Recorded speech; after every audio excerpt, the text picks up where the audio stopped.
Tudo que acontece na noite brasileira está aqui. 00:47, agora aqui em São Paulo. E o doutor Alexandre Elias é neurocirurgião de coluna. Ele, em entrevista a Simone Manoc, falou sobre um tema que interessa tanta gente, tanta gente sofre desse mal. Até quem diga que, igual a cefaleia, né, a dor de cabeça, quem não teve, um dia terá, né? Cefaleia. Assim se fala sobre dor na coluna, ou dores lombares. Quando uma dor na coluna alerta para a importância do diagnóstico precoce do problema. Esse é o tema ao qual nós vamos prestar atenção na entrevista de Simone Manoc com o doutor Alexandre Elias, neurocirurgião de coluna. Você, Simone, olha lá. Boa noite, Menegatti, ouvintes de Mais Esse Rádio ao vivo, e hoje nós vamos falar sobre saúde. Nós vamos abordar aqui as dores na coluna, que podem aí ser oriundas de tumores. O nosso contato é com o neurocirurgião Dr. Alexandre Elias, ele que é chefe do grupo de coluna da Universidade Federal de São Paulo. Dr. Alexandre, boa noite, tudo bem? Boa noite, Simone, e os seus ouvintes. Doutor, quer dizer que nenhuma dor na coluna deve ser negligenciada? Isso é um fato. Sempre quando você tem uma dor, isso é um aviso do seu corpo de que alguma coisa vai mal. A extrema maioria das dores da coluna, aquelas dores agudas, eu vou abaixar para pegar alguma coisa, eu travo. Isso normalmente, apesar de ser bastante desagradável, isso não causa nenhuma preocupação maior. Tem algumas dores que normalmente são dores mais espontâneas, então eu não tinha nada, 1, 2 meses eu venho tendo uma dor que às vezes é pior à noite, às vezes eu não acompanhado de perda de peso, aí você pode suspeitar de que tem algum processo mais grave atrás disso. E um deles são os tumores na coluna. Então não são casos muito comuns, né, doutor? Não, os casos mais comuns de dores na coluna têm a ver com esses quadros agudos que eu te falei. Pra você ter uma ideia, isso aí chama lombalgia aguda. Existe uma estatística que até 90% da população vai ter uma crise de dor na coluna uma vez na vida. Agora, os casos que preocupam um pouco mais e tomam mais tempo para você fazer um diagnóstico, um tratamento, são os casos degenerativos. As alterações da coluna no decorrer da vida. Hernia de disco, estenose de canal, esse tipo de coisa. Os tumores são uma parcela menor. Agora, doutora, o senhor falou tudo. A gente sempre tem, é muito comum a gente trabalhar, todo mundo diz que tem uma dor nas costas, a gente não fala nem dor na coluna, a gente fala assim, tô com dor nas costas. E a gente negligencia porque a gente acha que isso é comum mesmo. Então, num dia você acha que você fez excedeu um pouquinho aqui, pegou um peso ali. Então, quando sempre a gente estiver sentindo essa dor, qual é um sintoma, assim, muito... Você falou de perda de peso. Tem mais alguma outra dica aí de que pode ser uma coisa mais grave? Por exemplo, se você tem mais de 60 anos ou menos de 20, não é comum você ter dor na coluna de uma forma importante. Então, a idade é uma coisa que influencia. A história. Por exemplo, eu tenho 40 anos, eu já tive um tumor no corpo e eu estou com uma dor na coluna. Esse indivíduo tem que ser olhado um pouco mais de perto. Eu tenho 40 anos, eu não tenho histórico de problema nenhum, eu não tenho emagrecimento, a minha dor é só na coluna, ela não vai para a perna, por exemplo.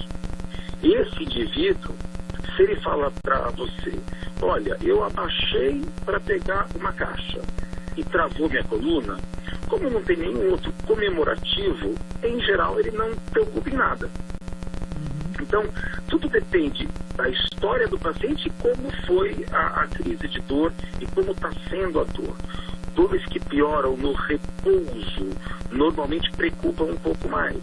Você pode ter algum tumor por trás disso, ou às vezes até doenças reumatológicas, onde o tratamento é totalmente diferente e a necessidade é fundamental a presença do reumatologista. Doutor, eu acredito, como eu disse para o senhor, a gente acaba se automedicando, até o que é errado, é lógico, mas isso acontece mesmo, as pessoas se automedicam porque sentem uma dor nas costas ou outra. Eu acredito que no caso, quando for mesmo um caso de ser um tumor, o diagnóstico às vezes é tardio, né? Porque as pessoas não deram a devida atenção, se medicaram, mascararam aquela dor, e o senhor acha que, acaba pegando casos já muito graves, né? Já que poderiam ter sido detectados no começo, né? Sim, isso é um problema do sistema de saúde, onde você vê no SUS uma dificuldade muito maior. No setor privado, obviamente que a dificuldade é menor, mas muitas vezes também o diagnóstico é tardio. Esse diagnóstico tardio prejudica muito o tratamento do caso, até o prognóstico do caso. Tumores em coluna, por exemplo, o tratamento cirúrgico de um tumor na coluna, ele visa que o indivíduo não perca os movimentos.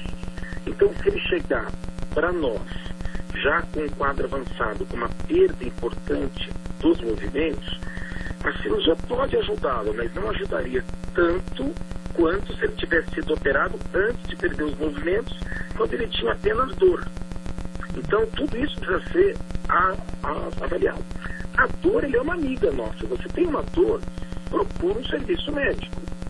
Até essas dores mais simples, essas lombalgias agudas que eu citei, quando você vai abaixar para pegar alguma coisa, você trata essa dor, depois você vai para um programa de RPG, onde você aprende posições durante o dia, inclusive para abaixar e pegar alguma coisa que não te cause nenhuma nova crise de dor. Aliás, doutor, o senhor que é chefe, é especialista em coluna, as pessoas acabam convivendo com a dor, né? É uma coisa difícil. Eu conheço muita gente que convive com dor, né? Às vezes não sei se porque não estão indo, às vezes não conseguem também ter acesso a uma coisa, um diagnóstico mais preciso, mas é muito difícil, as pessoas têm dores nas costas, esses problemas crônicos, né, doutor? Não, o problema é que a dor na coluna, ela é muito prevalente, ela é muito frequente na população. Mas, na maioria dos casos, não tem nada mais grave. Alguns pacientes suportam melhor dor do que outros. Então, você vê pacientes, olha, eu tenho uma dor, mas não levo bem a vida, desde quando eu tomo um analgésico. E pessoas, às vezes, com as mesmas alterações, e dizem, olha, isso me incomoda demais. E aí, às vezes, você tem até que tentar fazer alguma coisa além do tratamento com remédio, para que ela tenha alguma melhora. Às vezes, até essa referência de uma dor muito grande, sem um motivo muito plausível, você pode ter junto com isso uma alteração emocional, algum grau de depressão. E isso, se você tratar, já melhora a dor. Quanto ao tratamento, uma coisa que é importante. Por que é importante? Se você tem uma dor, você deve ir no médico. Se você tomar, por exemplo, anti-inflamatório, que são medicações, que é uma medicação que vende sem receita médica, você vai melhorar a dor. E aí o que acontece? A pessoa leiga, ela acha que, poxa vida, esse remédio não precisa nem de receita, ele melhora a minha dor, eu vou continuar tomando. Isso é um problema grave, porque com o tempo a pessoa apresenta insuficiência renal. E tem várias pessoas que foram para transplante de rim, ou apenas que vão para diálise, que o problema delas foi o uso abusivo de anti-inflamatórios. Então é extremamente grave você se automedicar. Procura um especialista onde você vai ser tratado, e com o RPG você previne outras dores, em vez de ficar tendo outras dores e tomando bastante anti-inflamatório. Eu não sei se o senhor pega muito casos assim, mas eu que sou atleta, eu vejo muita gente tomar anti-inflamatório como se for para dar popularmente dizendo, para dar um gás, né, de repente antes de uma corrida, e tomam esses conhecidos que vendem assim fácil na farmácia. Doutor, isso daí, o senhor está falando de insuficiência renal, são grandes candidatos, né? Você não precisa tomar vários ao dia, você precisa tomar por um tempo longo. Uhum. E obviamente que cada um responde de uma forma. Então, tem gente que toma 3 anti-inflamatórios toda semana e vai ter um problema sério. O outro toma 1 toda semana e pode ter também.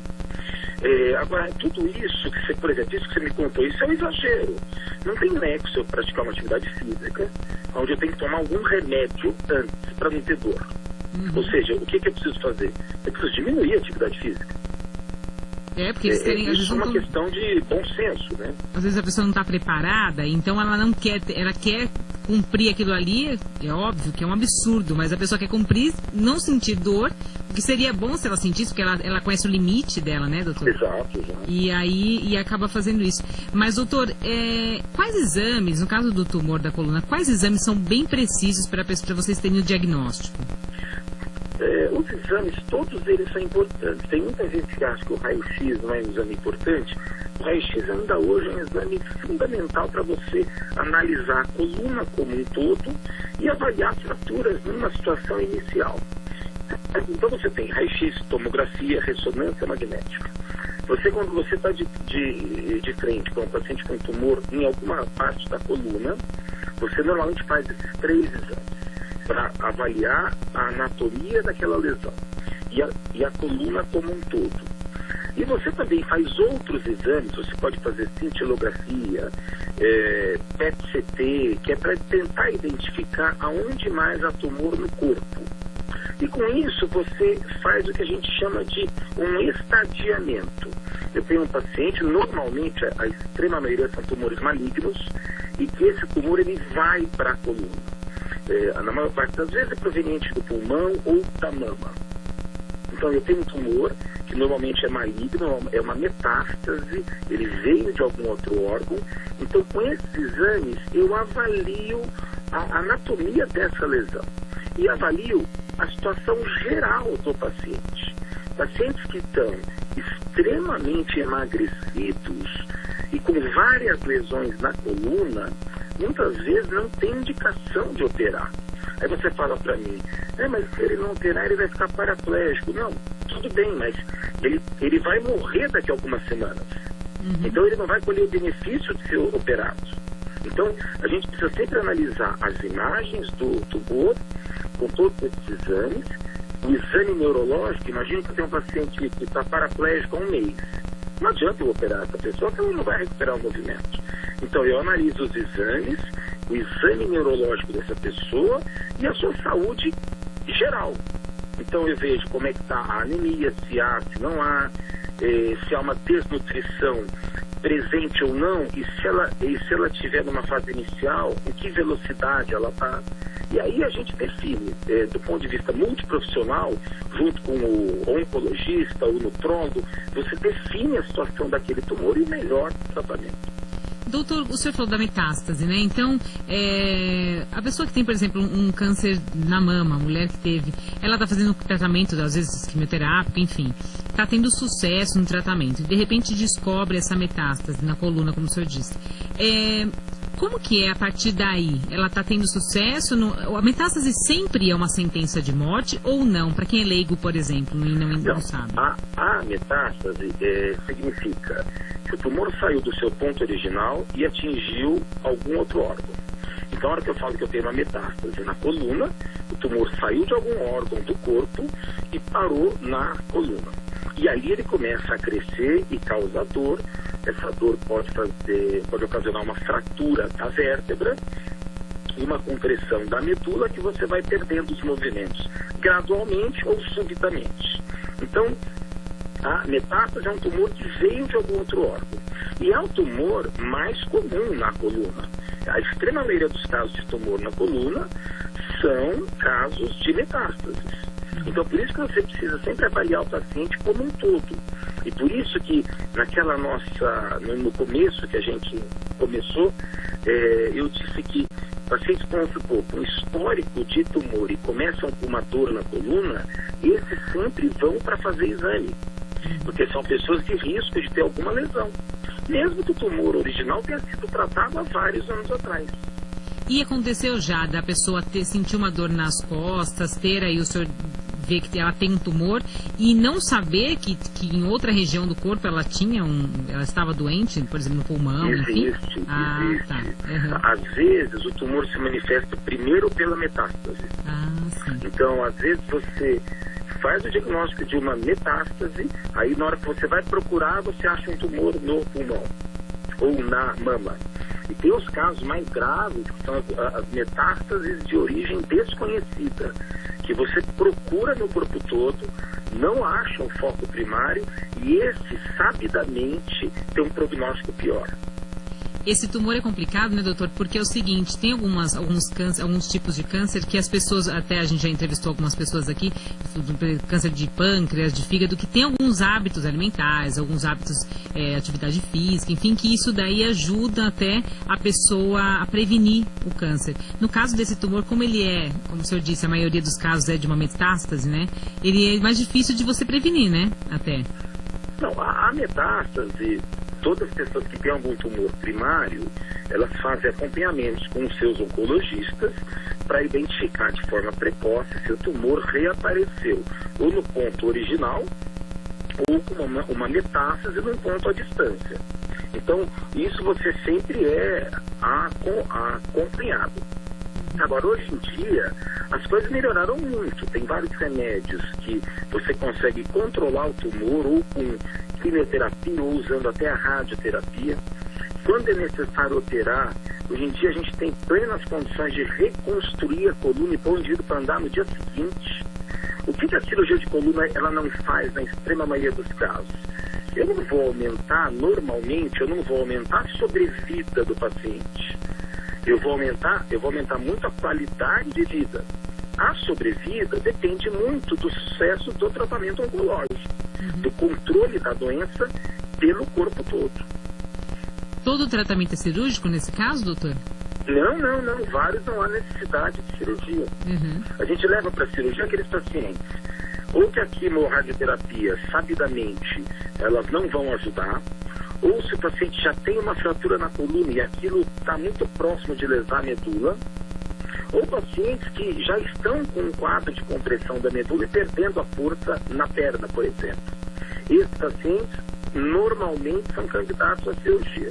Agora, óbvio que isso é bom senso. Imagine que tem um paciente que está perdendo o movimento da perna, perdeu 30 quilos, está num quadro de consumo, que a gente chama de caquexia, uma perda de peso importante, tem tumores em todo o corpo, não tem nenhum nexo operar esse paciente, porque ele não vai se beneficiar da cirurgia porque ele está numa situação terminal. É a famosa dignidade, né, nesse momento da vida, né, doutor? Bom senso, para não... Também eu não posso fazer a pessoa sofrer a mais do que a doença já está causando. Só vale a pena a gente operar se for para colher um benefício. É verdade. Ok, nós conversamos com o neurocirurgião, Dr. Alexandre Elias, ele que é chefe do grupo de coluna da Universidade Federal de São Paulo. Doutor Alexandre, muito obrigada pela sua entrevista aqui na Jovem Pan. Uma boa noite para o senhor. Boa noite e um abraço aos seus ouvintes e a você. Um abraço ao doutor Alexandre Elias também. Obrigado pela participação, sempre com informações muito importantes. Ele que é neurocirurgião de coluna, falando aí, tratando da dor na coluna e tantas dúvidas que as pessoas têm, né, com relação a isso, as dores na coluna que atingem uma proporção bem significativa da população mundial. Não é diferente aqui no Brasil, não é verdade? Obrigado, Simone Manoc. 1h04, 1h04 aqui no Rádio ao Vivo.